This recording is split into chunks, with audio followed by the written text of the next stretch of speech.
Good morning student, मैं अवनीश सिंह तोमर और हम पढ़ रहे हैं दक्षिण पश्चिमी मानसून का आगमन। वो हमारा कंप्लीट हो चुका है। भारत में दक्षिण पश्चिमी मानसून आ चुका था, वही पिछली वीडियो में हमने पढ़ा था। और किस प्रकार से अरब सागर वाली शाखा भारत में वर्षा करती है ये हम पढ़ चुके हैं। तो इसके आगे की आज चीजें पढ़ने वाले हैं वही कि दक्षिण पश्चिमी मानसून की अरब सागर वाली शाखा वर्षा कैसे करती है ये देख लिया हमने। अब पढ़ेंगे कि बंगाल की खाड़ी वाली शाखा किस प्रकार से वर्षा करती है। तो आप वीडियो को बिल्कुल लास्ट तक देखें और कमेंट करके जरूर बताएं आपको वीडियो कैसा लगा भाई, और लाइक जरूर करें और ज्यादा से ज्यादा इस वीडियो को शेयर करें। अगर पहली बार हमारे चैनल पर विजिट कर रहे हैं तो लाइक जरूर करें। देखते हैं, देखो एक बात आपको ध्यान रखनी है। देखो इस वीडियो में लिखने का ज्यादा कुछ है नहीं भाई, फिर भी आपको लिखते हुए जो भी शब्द मैं बोलता हूं वो हर एक शब्द आपको लिखते हुए चलना है, सही है। बिल्कुल एक एक छोटी छोटी से छोटी बात मैं आपको समझाते हुए चलूंगा, आप लिखते हुए चलना। देखो हमने ये पढ़ा था जो दक्षिण पश्चिमी मानसून होता है भारत में, दक्षिण पश्चिम ये वाला क्षेत्र क्या कहलाता है भाई, दक्षिण पश्चिम से प्रवेश करता है और दक्षिण पश्चिम से प्रवेश करके उत्तर पूर्व की ओर बढ़ता है। कहां की ओर बढ़ता है भाई, तो भारत में दक्षिण पश्चिमी मानसून दक्षिण पश्चिम से प्रवेश करके कहां की ओर बढ़ता है, उत्तर पूर्व की ओर बढ़ता है। ये वाली बात क्लियर है। और ये जो दक्षिण पश्चिमी मानसून पूरी की पूरी हिंद महासागर और अरब महासागर से नमी प्राप्त करने के बाद कहां पहुंच रहा था भाई, मुख्य रूप से आपका पश्चिमी घाट पर्वत पर। तो इसके एक दो क्वेश्चन मैंने आपको बताए भी थे कि दक्षिणी सिरे पर सबसे ज्यादा वर्षा होती है और जैसे जैसे उत्तर की ओर हम जाते हैं वैसे वैसे वर्षा की मात्रा में कमी आती जाती है। तो यह कारण पूछता है कि दक्षिण से पश्चिमी घाट पर्वत या पश्चिमी तटीय मैदानों में दक्षिण से उत्तर की ओर जाने पर अरब सागर वाली शाखा द्वारा होने वाली वर्षा की मात्रा में कमी जो आती है, कमी जो आती है उसका कारण क्या है भाई, उसका कारण क्या है। तो इसके दो कारण हैं। कितने कारण हैं, दो कारण याद रखेंगे।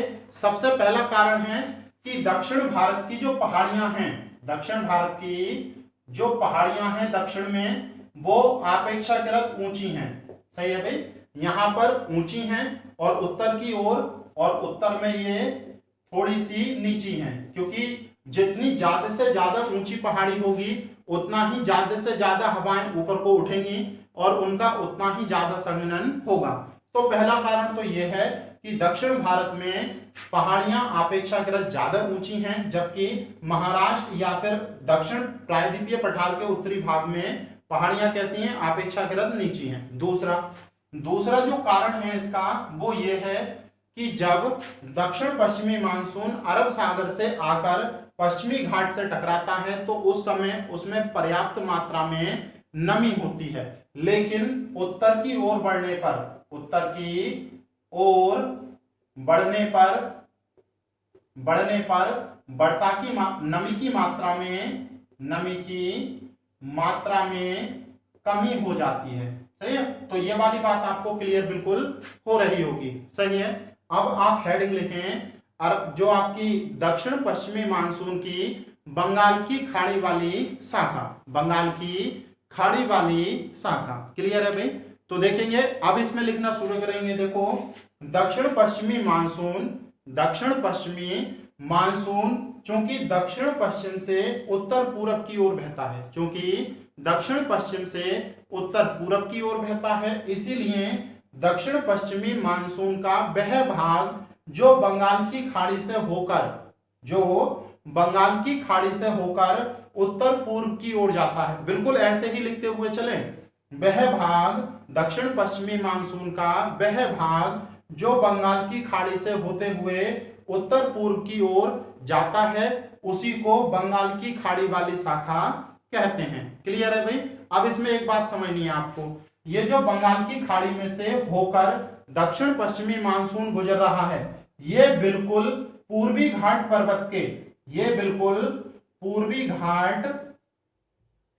पर्वत के समांतर है।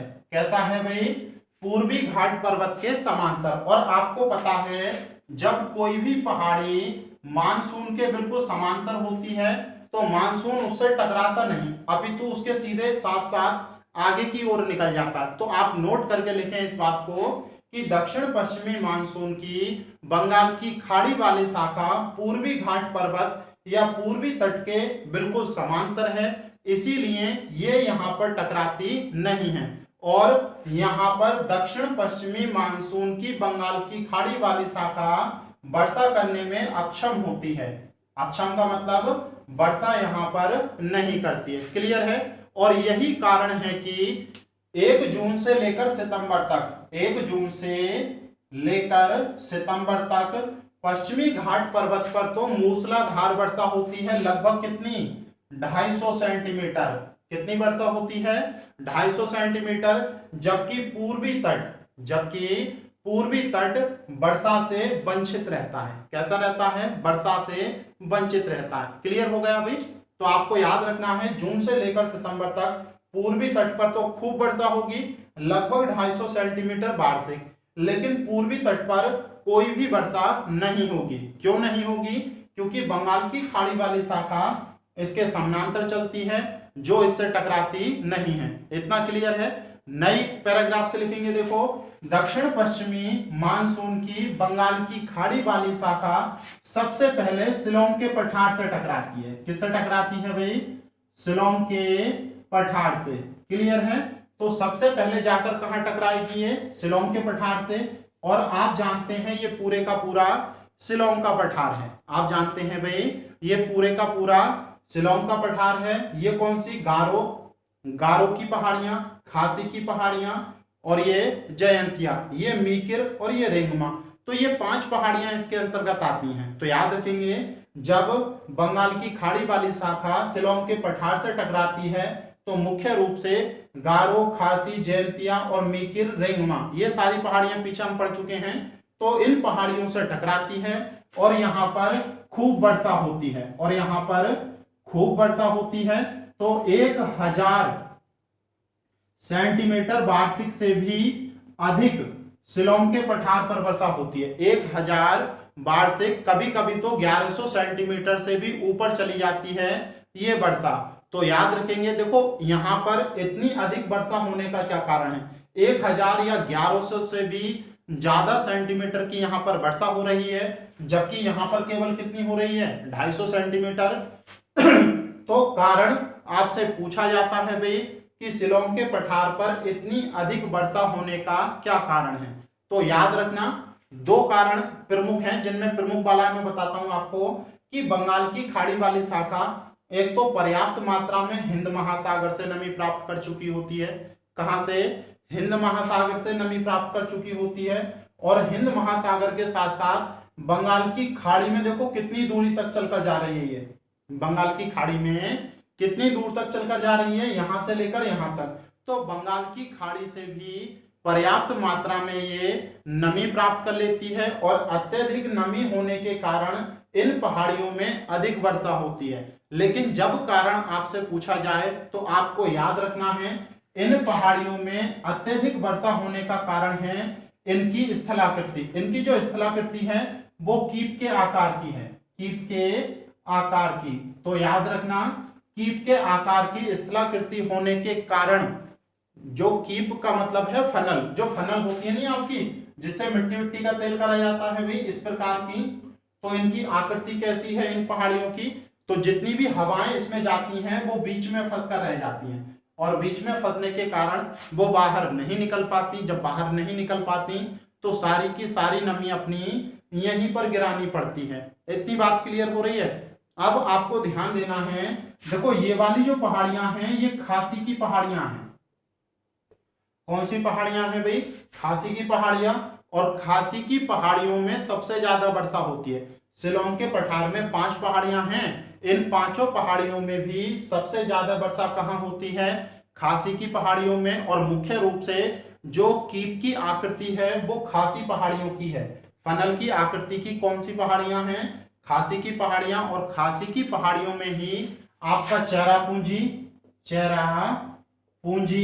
और मौसीन राम ये दो स्थान अवस्थित हैं। और आप जानते हैं विश्व में सबसे अधिक वर्षा वाले यही दोनों स्थान हैं, सॉरी यही दोनों स्थान हैं।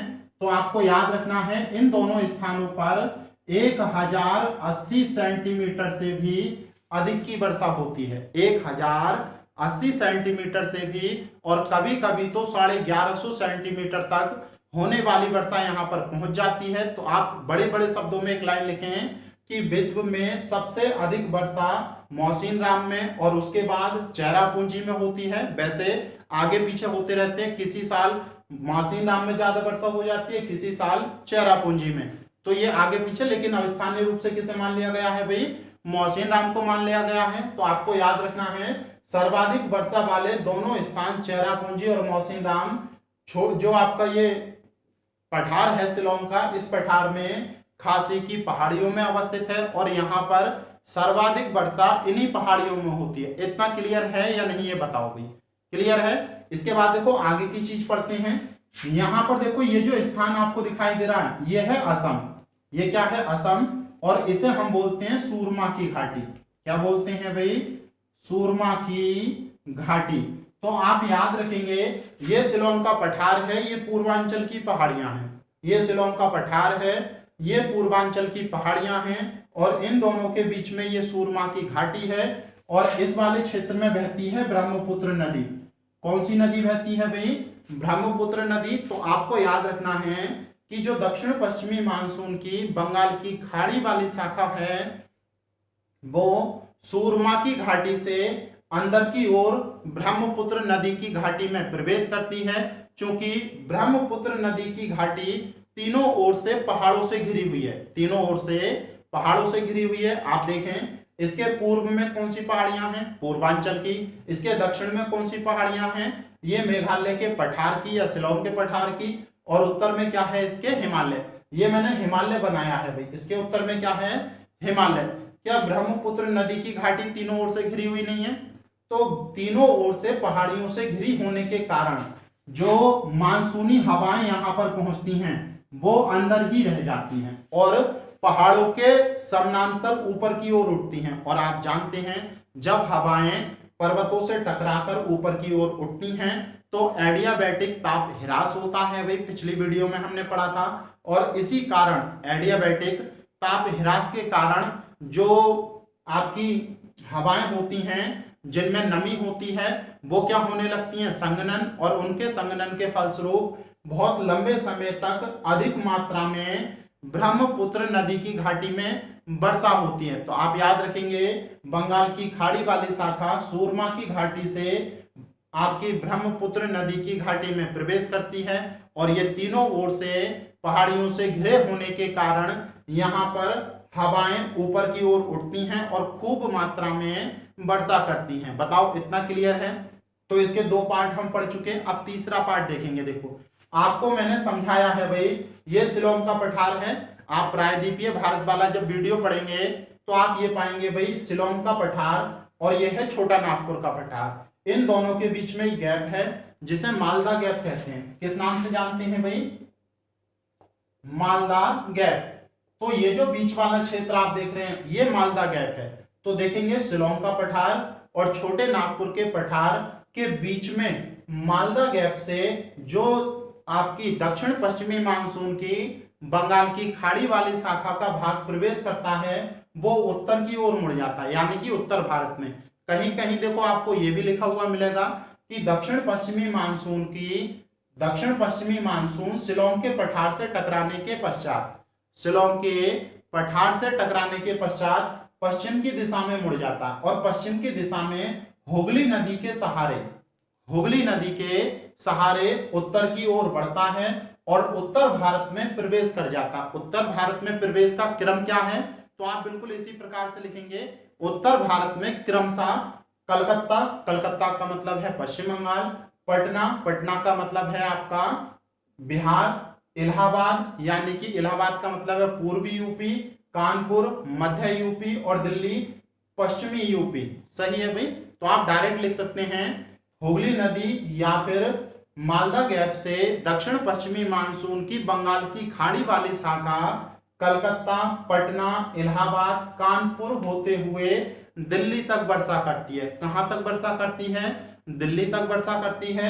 ये वाली बात आपको याद रखनी है। और आपको ये भी बात याद रखनी है भाई, ये बंगाल की खाड़ी से पर्याप्त नमी लेकर चली है, तो सर्वाधिक नमी यहां पर होगी कलकत्ता में। और याद रखना, यहां पर होने वाली वर्षा पहाड़ियों की ऊंचाई पर निर्भर नहीं करती है भाई। यहाँ पर लगभग लगभग 150 सेंटीमीटर वर्षा होती है। कलकत्ता यानी कि पश्चिम बंगाल वाले क्षेत्र में बंगाल की खाड़ी वाली शाखा से लगभग 150 सेंटीमीटर वर्षा होती है।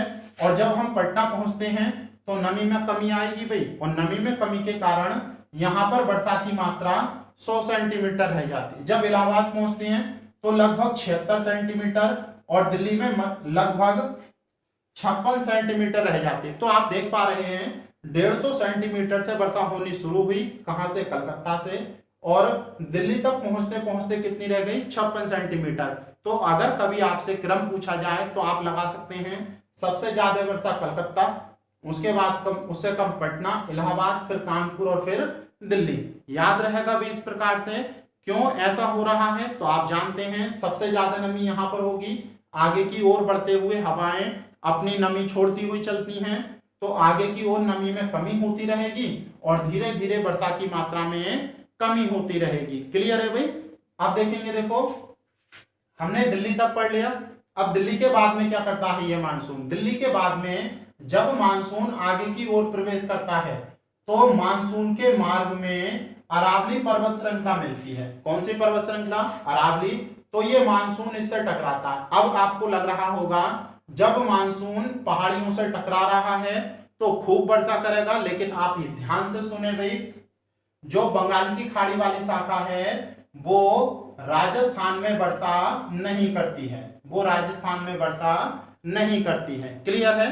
अब इसके दो कारण हैं। देखो दिल्ली तक मात्र इसने 56 सेंटीमीटर वर्षा करी, जब ये आपके राजस्थान में पहुंचती है तो 15 से 20 कभी कभी 10 सेंटीमीटर तक ही वर्षा होती है, और वो वर्षा में वर्षा नहीं मानी जाती। तो आप कारण लिख सकते हैं कि बंगाल की खाड़ी से प्रमुख दो कारणों से राजस्थान में वर्षा नहीं होती है। पहला कारण है कि दक्षिण पश्चिमी मानसून जब पश्चिम से पूरब की दिशा जब पूरब से पश्चिम की दिशा में जाता है तो दिल्ली तक लगभग लगभग यहाँ पर वर्षा की नमी की मात्रा समाप्त हो जाती है, और जब ये राजस्थान में पहुंचता है अरावली पर तो इसमें नमी नहीं होती है। जब नमी नहीं होगी तो वर्षा भी नहीं होती है। दूसरा कारण है कि यहाँ पर पहले से ही ITCZ है। क्या है भाई? यहाँ पर पहले से ही ITCZ है। ITCZ का मतलब है यहाँ पर बहुत उच्च ताप है, राजस्थान में बहुत उच्च ताप है। देखो दिल्ली से जो हवाएं चली राजस्थान की ओर, मान लो उनमें थोड़ी बहुत नमी है भी, मान लो उनमें थोड़ी बहुत नमी है भी, तो जब ITCZ के समीप पहुंचती रहेंगी यानी कि उच्च ताप पर पहुंचती रहेंगी, तो यहाँ वाले क्षेत्र में या यहाँ के क्षेत्र के द्वारा ITCZ गर्म ताप वाला क्षेत्र है, तो वो हवा में जो भी नमी होगी, हवा में जो भी नमी होगी राजस्थान की ओर बढ़ते हुए वो समाप्त हो जाएगी, और जब हवाओं में नमी नहीं होगी तो राजस्थान में वर्षा भी नहीं होगी। ये क्लियर हो गया भाई? इस प्रकार से दक्षिण पश्चिमी मानसून की बंगाल की खाड़ी वाली शाखा पूरे भारत में लगभग जून से लेकर सितंबर तक वर्षा करती है, और ये उत्तर भारत में पहुंचते पहुंचते जुलाई का दूसरा या प्रथम सप्ताह लग जाता है। तो जुलाई के प्रथम सप्ताह से लेकर कब तक? लगभग सितंबर तक उत्तर भारत में वर्षा होती है, लेकिन राजस्थान में वर्षा नहीं होती। अब देखो नए पैराग्राफ से लिखेंगे। आप जानते हैं फेरेल के नियम के अनुसार, फेरेल के नियमानुसार फेरेल ने क्या बताया था भाई? कोरियोलिस बल के आधार पर उत्तरी गोलार्ध में जो हवाएं चलती हैं, उत्तरी गोलार्ध में जो हवाएं चलती हैं वो अपनी दाईं ओर मुड़ जाती हैं। कहां मुड़ जाती हैं? अपनी दाईं ओर। तो उत्तर भारत की ओर आने वाली जितनी भी हवाएं हैं वो जब दाईं ओर मुड़ेंगी तो किससे टकराएंगी भाई? हिमालय से। और हिमालय की सबसे निचली श्रृंखला कौन सी है? सबसे निचली श्रृंखला है शिवालिक। तो उत्तर भारत की ओर जाता हुआ ये मानसून अपनी दाईं ओर मुड़ जाता है और जाकर किससे टकराता है, शिवालिक से, और शिवालिक की तलहटी में पर्याप्त मात्रा में वर्षा करता है। इसीलिए जो शिवालिक है उसकी तलहटी में दलदली क्षेत्र यानी कि तराई क्षेत्र का विकास हुआ है। तो तराई क्षेत्र हम पढ़ चुके हैं पहले। बताओ यहां तक किसी को कोई समस्या है? और मानसून से संबंधित यही क्वेश्चन आते हैं। मैं एक बार आपको समरी बता देता हूं कि शुरू से लेकर अब तक हमने पढ़ा क्या है, शॉर्ट में। बिल्कुल क्लियर है भाई? तो देखो बहुत ध्यान से समझना, पिछली 2-3 क्लासों की समरी बता रहा हूं मैं आपको शॉर्ट में, सही है। देखेंगे, देखो वर्षा की मात्रा हम पढ़ रहे थे, सही है। और वर्षा कितने कारणों से होती है? 2 ऋतुओं में होती है, एक तो ग्रीष्म और दूसरी शीत ऋतु में, सही है। शीत ऋतु में जो वर्षा होती है वो कितने कारणों से होती है अभी शीत ऋतु में? 2 कारणों से। एक तो पश्चिमी विक्षोभ से वर्षा होती है, क्लियर है। और पश्चिमी विक्षोभ से वर्षा किस प्रकार से होती है? 2 क्षेत्रों में।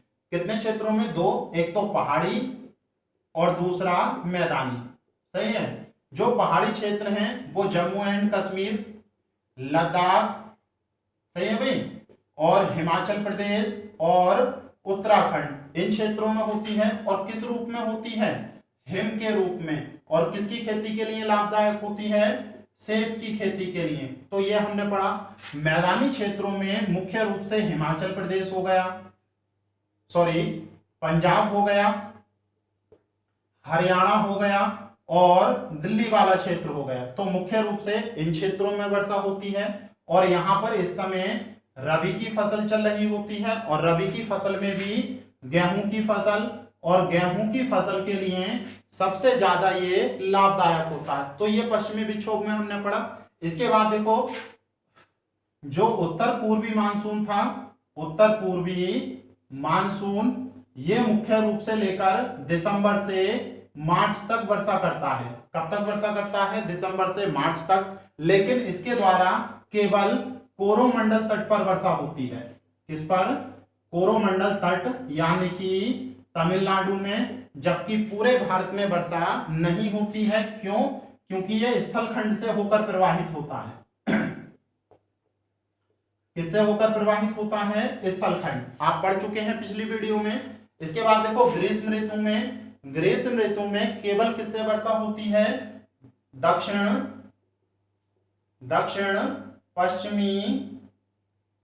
पश्चिमी मानसून से। और दक्षिण पश्चिमी मानसून कितनी शाखाओं में बढ़ जाता है? 2। एक तो अरब सागर, सही है भाई, और दूसरा बंगाल की खाड़ी।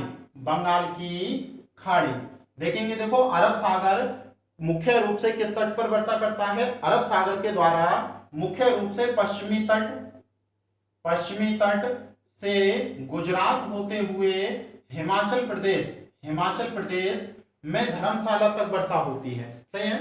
और लगभग जो पश्चिमी तट है वहां पर 250 सेंटीमीटर की वर्षा होती है। जबकि बंगाल की खाड़ी की शाखा द्वारा मुख्य रूप से कहां वर्षा होती है भाई? उत्तर भारत में। कहां होती है? उत्तर भारत में शिलोंग के पठार में। और मुख्य रूप से ब्रह्मपुत्र नदी की खाड़ी में, इन क्षेत्रों में वर्षा होती है। जिनमें सर्वाधिक कहां होती है? लगभग 1080 सेंटीमीटर वार्षिक। और पूरे भारत में सर्वाधिक 75 से 90% वर्षा कौन करता है? दक्षिण पश्चिमी मानसून। और ये किस ऋतु में होती है भाई? ग्रीष्म ऋतु में। तो आप ये पूरी समरी समझ गए भाई, जो हमने पिछले कुछ चैप्टरों में पढ़ी है। तो इसके बाद अगली चीजें हम पढ़ेंगे। तो आपको अगर ये वीडियो पसंद आई हो तो वीडियो को ज्यादा से ज्यादा शेयर करें भाई, और लाइक जरूर करें। कमेंट बॉक्स में बताएं कि आपको ये वीडियो कैसी लगी। Thank you.